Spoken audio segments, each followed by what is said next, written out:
मुझे शिव जी ने फाइबर पर बोलने को दिया गया है। फिर मैं अपनी बात शुरू करने से पहले यही बोलूंगा कि जैसा कि प्रिया मैम जी ने लीवर के प्रोसेस और सारी चीजों के बारे में बताया, फाइबर के बारे में एक चीज हमको ये जानना पड़ेगा कि हम कुछ भी खाएं पिए, जैसा कि आप लोग लीवर का इतना सुंदर डिस्कशन सुन लिए हैं, तो समझ लीजिए कि जो भी हम खाते पीते हैं सारा चीज सब कुछ हमारे लीवर से ही प्रोसेस होता है और लीवर से प्रोसेस होकर आंतों में जाता है। हमारे सारे फूड कंटेंट्स जो भी हम खाते हैं लीवर उसको प्रोसेस करता है। लीवर में बहुत तरह के बाइस जूस या अमीनो एसिड या जो भी चीजें होती हैं जो ब्लड के कंटेंट को तोड़ती हैं। और उसमें दो चीज समझना बहुत जरूरी है कि हम जो भी खाते हैं, स्वाद हमारे मुंह में जो ये 2.5 इंच की जीभ है, 3 इंच की, स्वाद का संबंध सिर्फ इतना ही है। इसके बाद स्वाद का कोई संबंध नहीं है। इसके बाद सब शरीर जिस चीज की भाषा समझता है वो सिर्फ शुगर और साल्ट की भाषा समझता है। हम जो कुछ भी खाते हैं उसको बॉडी सिर्फ शुगर एंड साल्ट में ब्रेक करता है। शुगर एंड साल्ट में ब्रेक करने के बाद ही बॉडी उसको आगे प्रोसेस करता है।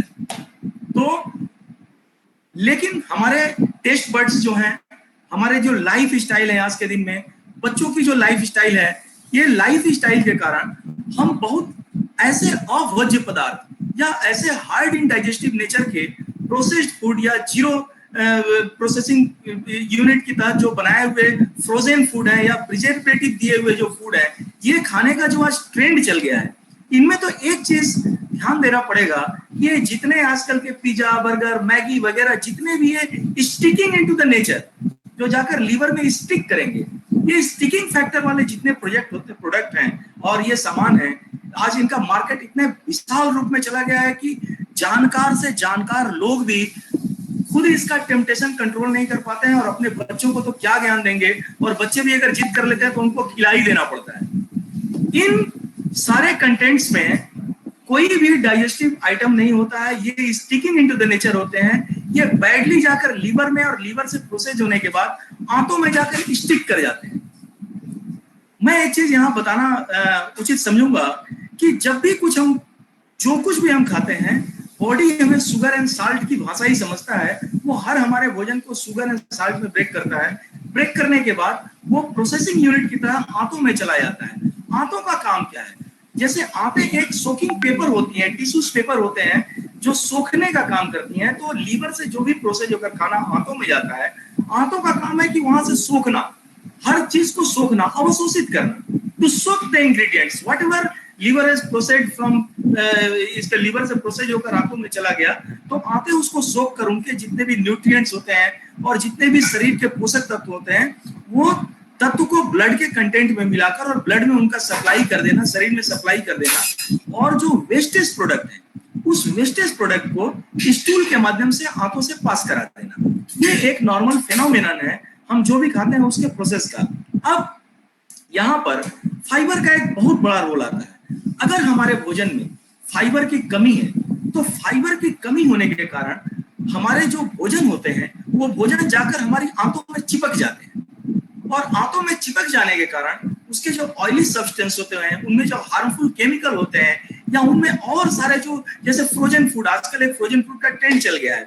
भारत का जलवायु ही ऐसा नहीं है। भारत में अगर कोई आदमी सीडेंटरी लाइफ स्टाइल को लीड करने के लिए प्रोवोक नहीं कर रहा है या प्रोवोकेशन नहीं महसूस कर रहा है, अगर थोड़ा भी एक्टिव रहना चाहता है, तो हमारी जो जलवायु है, हमारे यहाँ जिस तरह का एनवायरनमेंट है, उस एनवायरनमेंट में आराम से हम बहुत तरह के ऐसे वेजिटेबल वगैरह वगैरह हर तरह की चीजें हैं जिसको हम अगर हम खाएं तो हमारा भोजन स्टाइल सामान्य रहेगा। लेकिन हो नहीं पाता है, प्रैक्टिकल जीवन में ये हो नहीं पाता है। तो हमको क्या करना पड़ेगा? हमको ये मान लेना पड़ेगा कि हमारे जीवन में फाइबर की लैकिंग है, और फाइबर की लैकिंग के कारण हमें सबसे पहली जो समस्या आती है वो समस्या इनिशियल लेवल पर हम देखते हैं वो कॉन्स्टिपेशन की समस्या होगी। और आप तो आजकल देखते हैं वो राजू श्रीवास्तव जी का मैंने कि टैबलेट भी आता है, अमिताभ बच्चन का कायम चूर्ण का प्रचार आता है कि एक बार में पेट सफा। राजू श्रीवास्तव जी कहते हैं कि पेट सफा तो हर रोग दफा। लेकिन पेट सफा होगा कैसे? फाइबर के अभाव में आपका भोजन ठीक तरह से डाइजेस्ट ही नहीं होगा। जितना कम फाइबर का इंटेक रहेगा उतना कम भोजन आपका डाइजेस्ट होगा, और भोजन डाइजेस्ट नहीं होगा और अनडाइजेस्टिव पार्टिकल अगर चले जाएंगे तो आपको इरिटेबल बाउल बाउल सिंड्रोम होगा, ये पहला फैक्टर होगा। हर समय कुछ भी खाएंगे तो आपको लगेगा कि आपको मोशन जाने की आवश्यकता पड़ रही है। आंतें जो होंगी आपकी, धीरे धीरे उसमें भोजन जमते वो पूरी तरह से कंटामिनेटेड हो जाएंगी और टफ स्टूल उसमें फॉर्मेशन होकर वो जम जाएगा। और तब क्या होगा, वहां से जो वो स्टूल जो टफ हो गया, हार्ड इन नेचर हो गया, वो आंतों से प्रोसेस होकर बाहर नहीं निकल पाएगा। नहीं निकल पाने के कारण उसकी जो इम्प्योरिटीज होगी, और खाना तो आप रोज खाएंगे, लेकिन रोज खाएंगे और सिस्टम अगर क्लीन नहीं हो रहा तो बहुत सारी इम्प्योरिटीज आपके ब्लड में मिलने लगेगी। और जब वो ब्लड में आपकी इम्प्योरिटीज मिलने लगेगी तो यहीं से बीमारियों का सारा सूत्र शुरू हो जाता है। तो जैसा कि अनसुईया मैम जी ने बताया था कि आपको अपने लीवर को स्वस्थ रखना है, ये इतना कीमती मटेरियल है कि इसको अगर आपने अस्वस्थ कर दिया तो जीवन का सारा आनंद ही खो दिया। अगर आप अरबों अरब रुपए के भी मालिक है और आपका अगर पेट स्वस्थ नहीं है तो सारा दिन जीवन का आपका इरिटेशन में ही गुजरने वाला है। लेकिन उसी प्रकार से अगर आप अपने भोजन के प्रति अवेयर नहीं है, और अवेयर होने के बावजूद भी हम कोई महात्मा नहीं हो गए, इसलिए स्वाद कभी कभी हमारे पूरे विवेक को भी अतिक्रमण कर लेते हैं। तो स्वाद के द्वारा जब हमारा विवेक अतिक्रमण में पड़ता है तो बहुत सारी ऐसी चीजें हम खा ही लेते हैं जो बहुत ज्यादा बेनिफिशियल फॉर द हेल्थ नहीं है। और हमारे नॉर्मल लाइफ स्टाइल में भी, हमारे भोजन का जो नॉर्मल स्टाइल है, इसमें भी बहुत बार हम फाइबर के प्रति एक नेचुरल लैकिंग रह जाती है। उस लैकिंग के अभाव में हमारे शरीर में कॉन्स्टिपेशन को जन्म देगा, उस लैकिंग के अभाव में हमें इरिटेबल बाउल सिंड्रोम होगा, उस लैकिंग के अभाव में हमारे शरीर में कोलेस्ट्रॉल बढ़ जाएगा। आपको पता है, उस लैकिंग के अभाव में अगर कोलेस्ट्रॉल बढ़ गया शरीर में तो उस कोलेस्ट्रॉल के बैड इफेक्ट से आपके शरीर में आपको हार्ट अटैक हो सकता है, आपको ब्रेन स्ट्रोक हो सकता है। लेकिन ये सब एक घटना हो सकती है अगर आपकी आंतें स्वस्थ नहीं है, अगर आपका शरीर का भोजन ठीक तरह से डाइजेस्ट हो, वेस्ट प्रोडक्ट अगर आपके बॉडी के बाहर नहीं निकल जा रहा है। और इसको निकालने के लिए फाइबर का अति आवश्यक है शरीर में रहना। इसके कारण आपको, जब आपकी ये सब चीजें नहीं ठीक होगी तो क्या होगा, आपके पेट में आपको ब्लॉटिंग की समस्या महसूस होगी, स्लीपनेस की समस्या महसूस हो जाएगी। ये जो शरीर है ना, ये अगर स्वस्थ रहे तो इसके तंत्र बहुत ही सुचारू रूप से काम करेंगे। लेकिन अगर ये स्वस्थ नहीं है, अगर ये ठीक नहीं है, तो एक के तरह से, एक की कनेक्टिविटी से बहुत सारे ऑर्गन, फिर आप और भी जितने भी सप्लीमेंट लेंगे, जितनी भी चीजें लेंगे, जितने भी दवाएं लेंगे, आपको ये ध्यान में रखना है कि सभी चीज, मुंह से लिया गया प्रत्येक चीज 45 मिनट लीवर में रहेगा और 45 मिनट के बाद वो लीवर से प्रोसेस होकर आंतों में जाएगा। और अगर वो डाइजेस्ट नहीं हुआ और आंतें ठीक से उस चीज को एब्सॉर्ब नहीं कर पाई तो खाने के बावजूद भी पौष्टिक से पौष्टिक भोजन, स्वादिष्ट से स्वादिष्ट भोजन, बढ़िया से बढ़िया सप्लीमेंट भी अगर आपका शरीर एब्सॉर्ब करने की क्षमता में नहीं है तो उसके जो न्यूट्रिएंट्स हैं उसका मैक्सिमम यूटिलाइजेशन और मैक्सिमम फायदा आपकी बॉडी को नहीं मिलेगा। और ये नहीं मिलने के अभाव में शरीर में बहुत सारी बीमारियों का जन्म धीरे धीरे होने लगेगा। इसके लिए हमको बहुत ज्यादा आवश्यक है कि हम कभी भी अपने जीवन में फाइबर को इग्नोर कर ही नहीं सकते हैं।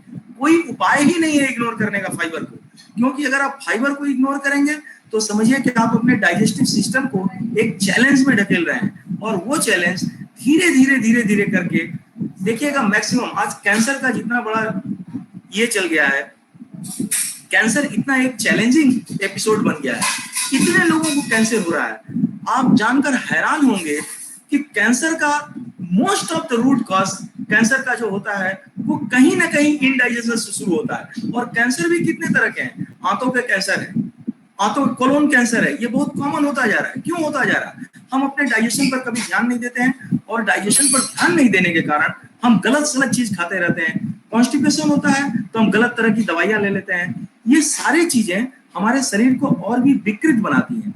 इस विकृति से हमारा स्वास्थ्य प्रभावित होता है। ये रही फाइबर के बारे में जो बात जो मुझे पता थी वो मैं बोला, आपके समक्ष रखा। अब जो हम कहेंगे कि हमारा ये जो प्रोडक्ट है न्यूट्रीएंट का, इसका फाइबर वर्ल्ड क्लास का प्रोडक्ट है। हम लोगों के सामने सबसे बड़ी बात, सबसे अच्छी बात यह है जिस ऑर्गेनाइजेशन में हम लोगों को जुड़े हैं कि इसमें हमें एक चीज का मन में कोई भी डाउट नहीं है कि हमारे पास जो प्रोडक्ट अवेलेबल है ये वर्ल्ड क्लास का है। और यही एक प्रोमिनेंट फैक्टर है। मैं व्यक्तिगत रूप से, मुझे यही एक फैक्टर इस कंपनी के साथ अटैच रहने के लिए या इस ऑर्गेनाइजेशन के साथ अटैच रहने के लिए बार बार बातें करता है कि मेरे मन में कहीं ना कहीं ये विश्वास है, और ये बहुत गहरा विश्वास है कि हम जो बात आपको बता रहे हैं, सबसे बड़ी तो बात यह है कि जो भी बात हम आपको बोलेंगे वो बात अगर हमारे जीवन में नहीं है और मैं अपनी बात का अगर सम्मान नहीं करता हूँ, रेस्पेक्ट नहीं करता हूँ, तो मेरी बात का इस जगत में कोई भी सम्मान नहीं करेगा, ना रेस्पेक्ट करेगा।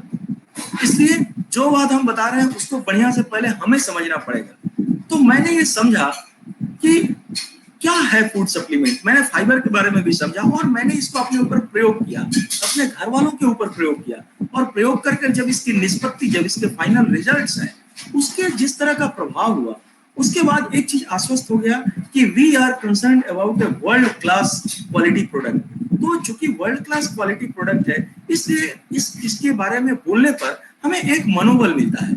तो ये मेरे मित्रों, मेरे भाइयों और बहनों, जो इसके बारे में, फाइबर के बारे में जो मेरी जानकारी थी वो मैंने आपसे शेयर किया। और न्यूट्रीलाइट फाइबर के बारे में इसलिए भी और बता रहा हूँ कि ये वर्ल्ड क्लास का फाइबर है, वाटर सोल्यूबल फाइबर है।